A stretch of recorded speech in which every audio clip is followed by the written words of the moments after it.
There are certain watershed years in the history of entertainment, like a warning shot glimpse of a coming future, an essential puzzle piece to what was coming. I had never really thought about 1988 being a big year for animation until one day I sort of noticed that there are a lot of big animated movies that had come out that year, and then went down the rabbit hole of going, whoa, 1988 is actually a huge year for animation. There's just so much there, so much that happened, so much that was coming. Some major animation voices were emerging and hitting their peaks right all at the same time. Most of the 1980s weren't really a great decade for animation, often considered the dark age. TV was overrun by cartoons based on toys and pre-existing properties and frankly little else.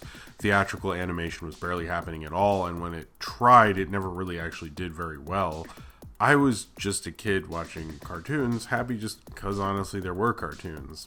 I turned 5 in 1988, but don't really read much into that. The animation industry was ready for a change, and 1988 was the beginning of the turning point, coming out of the dark ages of limited, corporately controlled animation to the creator-driven animation industry bursting with different voices and studios we know today. This is the first part of a 4-part deep focus series about one of the most influential and important years in film and animation history, and what helped form modern animation as we know it today. This is 1988, the year animation broke. On November 18th, 1988, 2 animated features were released on the same weekend. It was the big movie weekend before Thanksgiving, and both were fighting for basically the same audience. The Land Before Time from Don Bluth and producer Steven Spielberg, and Disney's first animated hit in 6 years, Oliver and Company. The 80s were a rough transitional period for the Walt Disney Animation Studio. Although Fox and the Hound started the decade off with a hit, the rest of the 80s were marked by 2 expensive productions that didn't. Disney tried to change things up with a teen-skewing PG-rated animated film with Black Cauldron, but that was an expensive misfire and also the most expensive animated film of all time, at least at that time. And then the next year in 1986, they tried The Great Mouse Detective, which wasn't cheap either, and that sort of did alright, I guess. Disney was no longer making animated hits. They were far more successful at re-releasing movies from their back catalog theatrically, and those were actually outgrossing most of their original features during the decade. In fact, actually, 7 different re-releases made more than both Black Cauldron and The Great Mouse Detective. Their re-releases actually did so much better that, in fact, in 1987, a re-release of Snow White actually made more than The Fox and the Hound, meaning Disney's biggest animated film release of the 1980s before this movie was released from its past, and one that actually had already been re-released earlier in the decade. Disney needed a hit to help establish their brand was more than just their back catalog. Oliver and Company was Disney's attempt to do that with a popular singer and a hit song that had cool rock star appeal that marked a real change for Disney. I mean, it wasn't actually like cool rock star appeal, but like it was like a cool rock star appeal for kids, and also their parents would be cool with it, so you know. And really it had enough going for it between a soundtrack with Billy Joel and Huey Lewis, and Disney's first real use of celebrity voices to sell a movie,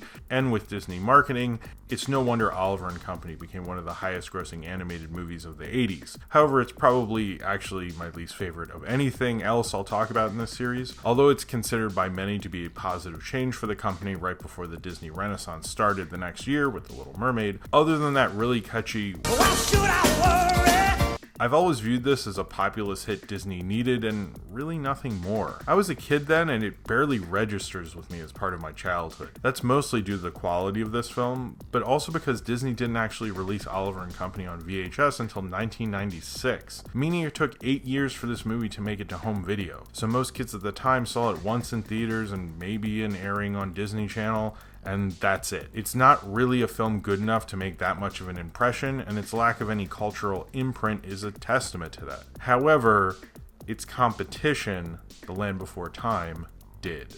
The Land Before Time was different from Oliver and Company because The Land Before Time made an impression.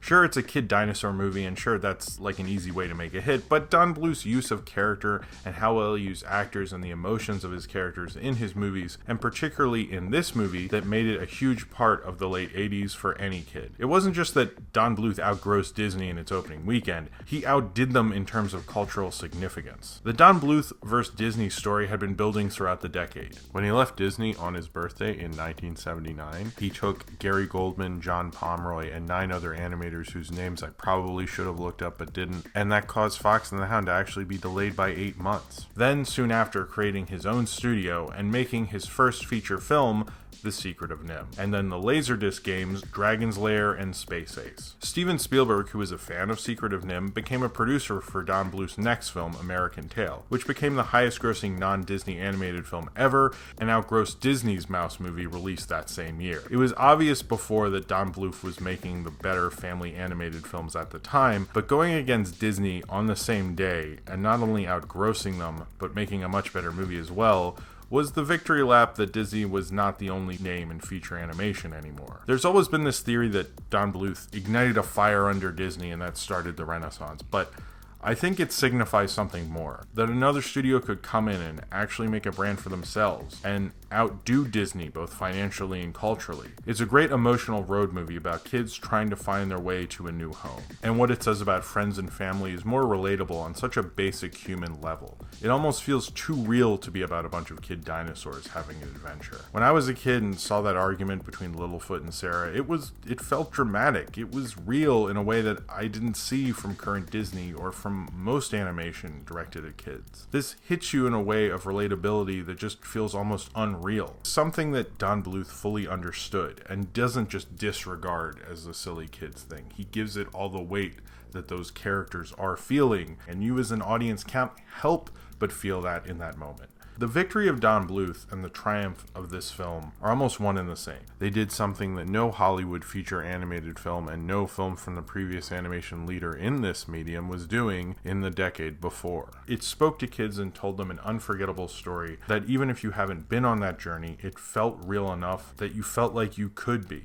Oliver and Company did outgross Land Before Time in the long run, but the Don Bluth directed film beat Disney to the #1 spot at the box office the opening weekend, right before Thanksgiving in 1988, as well as opening in more theaters and placing above Oliver and Company for the next 3 weeks at the box office. Don Bluth tried to compete directly with Disney again, releasing All Dogs Go to Heaven on the same day as their next feature, The Little Mermaid, and actually was in more theaters than Disney, but as you probably know, that didn't work out. Little Mermaid beat them that weekend and overall as well. All Dogs Go to Heaven made about $27 million, and The Little Mermaid made $110. All Dogs Go to Heaven did do really well on home video, however, but Don Bluth never did this again, and frankly, it was always really a stupid release strategy. Even in the best scenario, you're having the two biggest releases in your medium come out at the exact same time.